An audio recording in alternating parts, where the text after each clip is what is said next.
लोग पूछते नहीं थे गांव में, लेकिन अभी लास्ट एपिसोड टेलीकास्ट हुआ तो लोग घर पे आते हैं, उस टूटे हुए झोपड़ी में लोग आते हैं, अभी मेरे मम्मी पापा से मिलते हैं।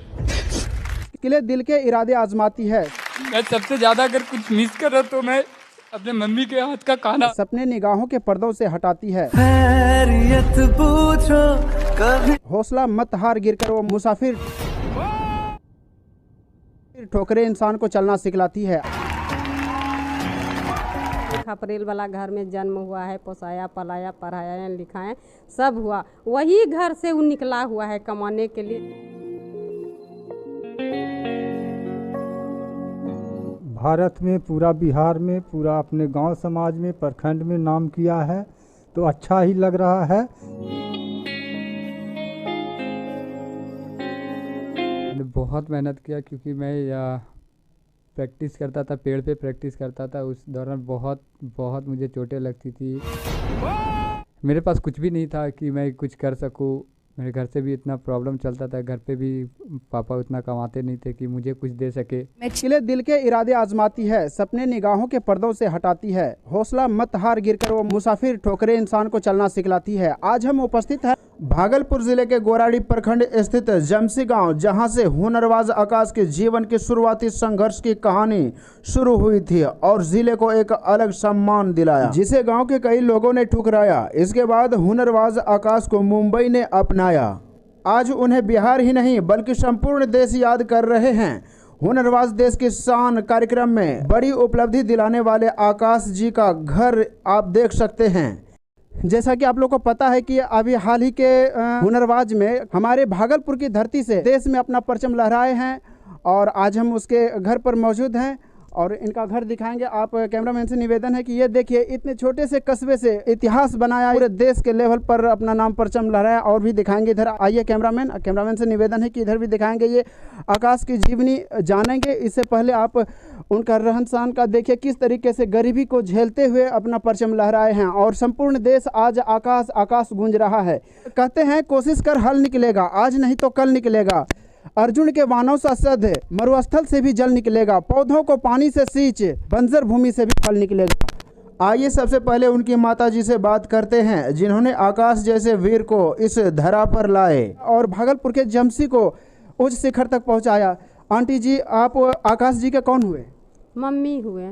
तरीके से बचपना तो गरीबी था, मेरे पास कुछ नहीं था। 1500 का महीना उसका पापा उस समय में कमा रहे थे, एक ड्राइवरी कर और धीरे धीरे अब जैसे चरचक्का चलाने लगे, पहले टोटो चलाते थे। अब वही घर में खपरेल वाला घर में जन्म हुआ है, पोसाया पलाया पढ़ाया लिखाया सब हुआ, वही घर से वो निकला हुआ है कमाने के लिए, वहाँ डांस के सीखने के लिए यहाँ बम्बई में। जिस समय सीख रहे थे आकाश जी, उस समय गांव के लोग ताना देते होंगे कि ये क्या कर रहा है आपका बेटा, क्या करेगा, ये करेगा वो करेगा, जैसा समाज में चलता है। तो उससे आपको क्या प्रभाव पड़ता था? सब बोलता था तुम्हारा बेटा हाथ से निकल गया, जो तुम सोच रही हो कहीं कुछ नहीं है, कुछ नहीं करेगा, नहीं आगे बढ़ेगा तुम्हारा बेटा। तो हम भी सोचते थे अगर पढ़ता लिखता बढ़िया से रहता तो आगे बढ़ता, तो मेरा नाम रोशन होता, सरकारी जॉब करता। लेकिन जब से देखे हैं कि बेटा मेरा जीत गया है तो सब कुछ खुशी है, सब गांव समाज पूरा भागलपुर बिहार में भी खुशी है सब। जैसे अभी आकाश जी अभी जीत के जो आए हैं, अभी बहुत सारे लोग आपके घर पर आते होंगे आकाश जी से मिलने के लिए। तो पहले इस तरीके से किसी तरह का किसी का सपोर्ट या प्रतिनिधि लोगों का कुछ सपोर्ट मिल रहा था आप लोगों को जिस समय सीख रहे थे? जिस समय सीख रहा था तब पर भी हमको कोई नहीं पहचानता था, सोचता था को मतलब कुछ है ये नहीं, खाली बदमाशी करता है, कहीं कुछ नहीं होगा। जब टीवी पर जिस दिन से दिखाया सब अपने पूरा मतलब कि देश जैसे गांव समाज पूरा भागलपुर एकदम पहचानने लगा। नहीं तो हमको कोई पहचानबो नहीं करता था कि हम कौन है न है, आकाश का मम्मी है, किसका मम्मी है, किसी को पते नहीं था। ये हैं आकाश जी की माँ, जिन्होंने धुरंधर को जन्म दिया और इस जमसी जैसे इलाके से, छोटे से कस्बे से एक फूल की खुशबू की तरह हर जगह को सुगंधित कर दिया, संपूर्ण भारत को। खास करके आकाश जी से मैं बात करूंगा। चलिए इनके पिताजी से बात करते हैं। और बताया जा रहा था जैसा कि इनके पिताजी ऑटो ड्राइवर थे। सर, सबसे पहले आपका बहुत बहुत स्वागत है हमारे पीपीटी न्यूज़ चैनल में। और आप कैसा महसूस कर रहे हैं आकाश जी हुनरबाज में जीत के आए हैं? तो देखिए, पूरा भारत में, पूरा बिहार में, पूरा अपने गांव समाज में, प्रखंड में नाम किया है, तो अच्छा ही लग रहा है। लेकिन आप लोग मीडिया वाले हुए, उनका जो प्रशंसक है वो लोग सबका बधाई और अच्छा कमेंट्स आता है, लेकिन सरकार की तरफ से हम लोग को कोई न बधाई आता है, न कोई सम्मान आता है, न कहीं कोई बात आता है। बड़े बड़े बड़े बड़े चैनल वाले लोग गिने चुने लोगों को हाईलाइट करते हैं।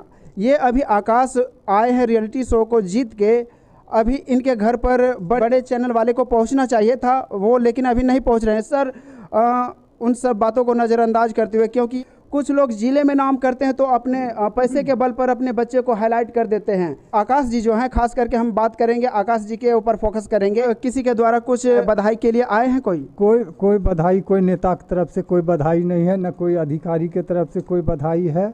लेकिन हम लोग जानते हैं कि प्रखंड का मालिक वीडियो सीओ जी होते हैं जी, तो उनको कम से कम बधाई देना चाहिए, और कम से कम जो इतना मीडिया में आ रहा है तो कम से कम सम्मान के लिए जो है नाली है, रोड है, कुछ तो करना चाहिए। सबसे पहले आकाश जी आपका बहुत बहुत स्वागत है हमारे पीपीटी न्यूज़ में।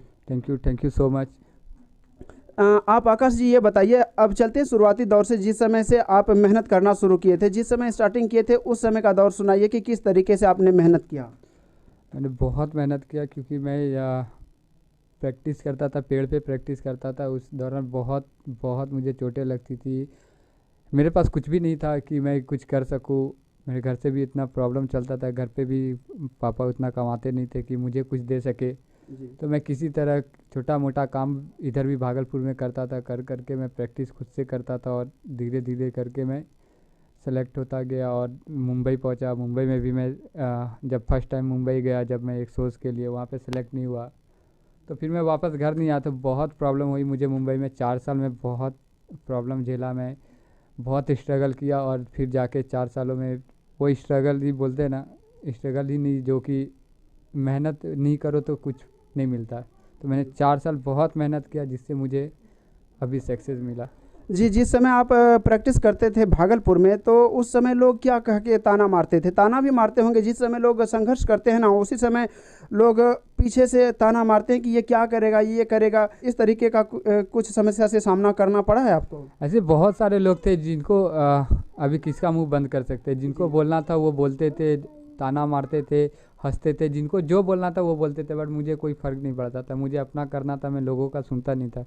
ये देखिए आकाश जी का इस बात से एक बात निकलती है कि मेहनत करने वाले पीछे मुड़ के नहीं देखते हैं, जिनको जो बोलना है वो बोले, उससे कोई फ़र्क पड़ने वाला नहीं है। आज वही मेहनत रंग लाया है और वही नज़रअंदाज किया हुआ आज मुकाम हासिल किए हैं। अभी वही बात को पलट देंगे कि नहीं, आकाश मेहनत करता था, ये करता था, वो करता था, लेकिन जिस समय आदमी चढ़ना चाहता है उस समय वो चढ़ाएंगे नहीं, उस समय करेंगे क्या, टांग खींचने का काम करते हैं। तो ऐसे लोग से घबराने का नहीं। आप युवाओं को क्या संदेश देना चाहते हैं? मैं लोगों को ये बोलूँगा कि जो भी करना है सच्चे दिल से करो। जो भी आपको पाना है, पढ़ाई करना है, डांस करना है, सिंगिंग करना है, तो सच्चे दिल से करो। अपने आर्ट में ट्रू रहो। स्ट्रगल सब चीज़ में होती है। घर पे खाना भी खाओगे, उसके लिए भी हाथ बढ़ाना पड़ता है। तो विदाउट स्ट्रगल कुछ नहीं होता है। स्ट्रगल करोगे तो ही अच्छा लाइफ मिलेगी, अच्छी सक्सेस मिलेगी। तो स्ट्रगल करो, मेहनत करो, मेहनत से पीछे मत हटो, एक ना एक दिन ज़रूर सक्सेस मिलेगी आपको। जी, आपसे एक और सवाल है कि जिस समय करण जौहर सर को जलील किया जा रहा था, जिस समय बोला जा रहा था कि सुशांत सिंह राजपूत जी को मरवाने में इनका हाथ है, तो ऐसा आपको लगता है क्या? अगर वो रहता तो आज ये भागलपुर की धरती का सुशांत, जिस प्रकार से करण सर आपको सपोर्ट किए, सभी लोग आपको सपोर्ट किए, तो अगर नेपोटिज्म रहता तो फिर ऐसा नहीं होता, क्योंकि आप एक भागलपुर से एक छोटे से कस्बे से निकल के गए थे, आपको उनका समर्थन मिला, सपोर्ट मिला, और पब्लिक की जो संपूर्ण शक्ति थी वो आपको मिली। तो इससे स्पष्ट ये होता है कि कहीं ना कहीं फिल्म इंडस्ट्री में नेपोटिज्म नहीं है। जिसके पास हुनर है वही हुनरबाज बनेगा। जी बिल्कुल, जिसके पास टैलेंट है वही दिखता है और वही बनेगा। और ऐसा कुछ नहीं है कि नेपोटिज्म है या जो भी है। जिसके पास, मेरे पास टैलेंट था, मैंने ऑडिशन दिया और मैं सेलेक्ट होता गया। हर एपिसोड में कुछ नया करता गया, कुछ अच्छा हटके करता गया, और मैं आगे बढ़ता गया और जीता। अगर ऐसा कुछ रहता तो कोई और भी जीत सकता था, बट ना मेरे पीछे कोई नहीं था, ना मेरे आगे कोई था। मैं सिंपल, मुझे कोई जानता भी नहीं था पहले, और मैंने किया और जीता। तो मैं बिल्कुल बोलूँगा कि ऐसा इंडस्ट्री में नहीं होता है, और अभी लोग क्या सोचते हैं उसके बारे में मुझे पता नहीं, लेकिन मेरा जो थिंकिंग है मैं यही बोलूँगा कि ऐसा कुछ नहीं है कि नेपोटिज्म है या जो भी है। जी जी। बट क्योंकि मेरे आगे पीछे कोई नहीं था, ना ही कोई कहने का मतलब है कोई भी वहाँ जा सकता है, जिसमें टैलेंट है वो जा सकता है। जी आपको ज़रूर जा सकता है, जिसके पास टैलेंट है, जिसको करना है लाइफ में कुछ, जो भी डांस करते हैं, सिंगिंग करते हैं, एक्टिंग करते हैं, वो ऑडिशन दीजिए और पक्का जाओगे। अगर आप में टैलेंट है, आप ऑडिशन निकालोगे तो ज़रूर आप आगे जाओगे। भागलपुर के युवाओं को क्या संदेश देना चाहेंगे, किस तरीके से वो मेहनत करें? मैं लोगों को ये बोलूँगा, मेहनत सब लोग करते हैं, कुछ 1 घंटे करते हैं, कोई 10 घंटे करते हैं, लेकिन 10 घंटे करने वाले कुछ नहीं कर पाते, लेकिन 1 घंटे करने वाले कर पाते हैं। तो 10 घंटे मेहनत करने से कुछ नहीं होगा। जो भी करो सच्चे दिल से करो, अच्छे से करो और हार्ड वर्क करो। जिस चीज़ को पाना है उसके पीछे भागो, उसके अलावा किसी चीज़ को मत सोचो कि आगे मुझे क्या करना नहीं करना है। जब सक्सेस मिलेगा तो खुद आप, भगवान सब कुछ सही करता है। तो हार्ड वर्क करो, स्ट्रगल करो, स्ट्रगल से घबराओ मत, पक्का आपको सक्सेस मिलेगा। जी, अभी जो जीत के आए हैं सर, आप नेक्स्ट आपका प्लान क्या है, आगे क्या कीजिएगा? एक्चुअली मैं जब जीता हूँ तब से तो मैं बिज़ी हूँ, मेरा बैक टू बैक शोज़ वगैरह चल रहा है। मैं अभी एक फॉरेन का रियलिटी शो करने वाला हूँ, तो मैं उसके लिए रिहर्सल है, मैं अभी मुंबई जाऊँगा, मैं उसका प्रैक्टिस चालू करूँगा और मैं उसमें ऑडिशन दूँगा और देखते हैं क्या होता है आगे। जी, ये जो आपका दांत जो टूटा है, किस मतलब फाइनल राउंड था या क्या था? जी फिनाले के 2 वीक पहले, फिनाले के 2 एपिसोड पहले वो मैं रिहर्सल करते हुए टेक्निकल पे गिर गया था, तो जिससे दांत टूटा। बट कोई नहीं, जो हुआ अच्छे के लिए हुआ। जी। और फिर भी मैं, दांत टूटा फिर भी मैं दूसरे दिन शूट किया, चल नहीं पा रहा था फिर भी मैं शूट किया, क्योंकि मुझे हार नहीं मानना था। जो सपना देखा था मैं कि मुझे ये करना है, उसके लिए मेरा हाथ पैर कुछ भी टूट जाता तो मैं हार नहीं मानता और मैं ज़रूर करता, और मैंने करके प्रूव भी किया और बहुत अच्छा एक्ट किया और जीता। जी, अभी जो जीत के आए हैं, किसी प्रकार का प्रशासन या प्रतिनिधि यहाँ आए हैं?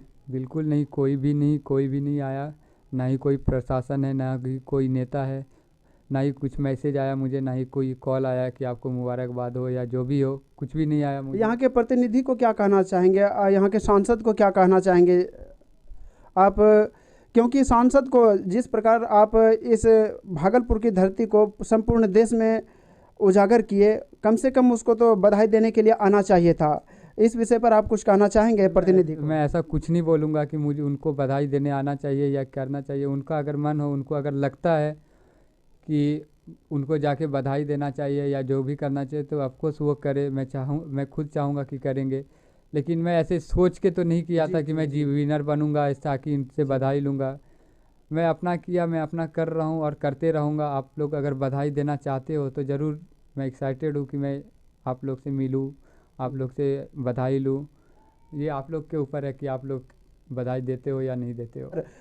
अभी तक किसी प्रकार से किसी प्रशासन और किसी प्रतिनिधि का कोई बधाई नहीं आई है इनको, और मैं इस पीपीटी न्यूज़ चैनल के माध्यम से प्रशासन और प्रतिनिधि को मैं ये बात बता देना चाहता हूं कि इस आकाश को, जिन्होंने आप लोगों की पहचान संपूर्ण देश में दिलाई है, लेकिन इस चीज़ को आप लोग नज़रअंदाज कर रहे हैं, ये बधाई देना चाहिए आकाश जी को। आप लोग आके इनकी दुख सुख को समझे और जाने कि किस तरीके से इन्होंने मेहनत किया, किस तरीके से उतना बड़ा मुकाम हासिल किया, अपना परचम लहराए संपूर्ण देश में। काफ़ी परिश्रम करना पड़ता है एक डिस्ट्रिक्ट के लिए, बहुत ज़्यादा परिश्रम। लेकिन इन्होंने, आकाश जी ने संपूर्ण देश को दिखा दिया कि मेहनत क्या होता है। जैसा कि इन्होंने बताया कि मुंबई जाने के बाद जितना स्ट्रगल करना पड़ा शायद ही कोई कर पाता है। जैसा कि हमें पता चला था कि आप पेड़ के नीचे सोया करते थे। जी, मैं पेड़ के नीचे, कभी गुरुद्वारा, कभी स्टेशन, ऐसा बहुत दिन हुआ मैं ऐसा सोता था, बट कोई फ़र्क नहीं पड़ता था मुझे, क्योंकि मुझे कुछ करना था, मुझे घर वापस नहीं आना था। तो वो मेरे लिए ऐसा कुछ नहीं है कि मैं इधर सोया या जहाँ भी सोया। आज भी मुझे अगर जगह नहीं मिलेगा तो मैं कहीं भी सो सकता हूँ, क्योंकि ऐसा नहीं है कि मैं विनर बन गया तो अभी मैं यहाँ नहीं सोऊंगा, यहाँ वो नहीं करूँगा, यहाँ नहीं बैठूँगा, ऐसा कुछ नहीं है। मैं कहीं भी बैठ सकता हूँ, कहीं भी सो सकता हूँ, क्योंकि मैंने देखा है, इन्होंने गरीबी को करीब से देखा है। और जैसा कि इनकी माता जी से, माँ जी से मैंने बात किया तो वो भी भावुक हो गई और पिताजी भी भावुक हो गए क्योंकि गरीबी को करीब से देखे हैं और अभी भी इनके पिताजी बोल रहे हैं कि कंट्रोल का जो चावल होता है, सरकारी दुकानें जो होती है डीलर के यहाँ से लाके अभी भी खाना चल रहा है। ये शर्म की बात है। जिन्होंने भागलपुर को एक सम्मान दिलाया, जिन्होंने भागलपुर को एक पहचान दिलाई, सोचनीय बात है कि आप प्रशासन प्रतिनिधि कहाँ सोए हुए हैं। इनकी दुख को देखा जाए, आप आए, इनके समस्या को जल्द से जल्द इसकी समस्या का निराकरण किया जाए, इनकी समस्या को देखा जाए, समझा जाए, ताकि अब से इसका जब किस्मत ऊपर वाले बदल दिए हैं तो थोड़ा आप लोग भी मदद कीजिए। हमारे पीपीटी न्यूज़ के दर्शकों को कुछ कहना चाहेंगे? लोगों को बोलूँगा, जो भी लोग मुझे देख रहे हैं या मुझे देखे हो, मैं लोगों से ये बोलूँगा कि मैं आगे भी बहुत कुछ करते रहूँगा और मेरे से जो भी हेल्प होगा कि आप लोग को कुछ करना है लाइफ में, ताकि अगर आप लोग सोचोगे कि आकाश से अगर मुझे हेल्प चाहिए, अगर मैं हेल्प कर पाऊँगा तो मैं ज़रूर आप लोग का हेल्प कर पाऊँगा। या तो आप डांसिंग करो या सिंगिंग करो या जो भी करो, मेरा अगर वहाँ तक अगर मैं बात पहुँचा सकूँ तो मैं ज़रूर आप लोग का हेल्प करूँगा, जो भी हो मेरे से।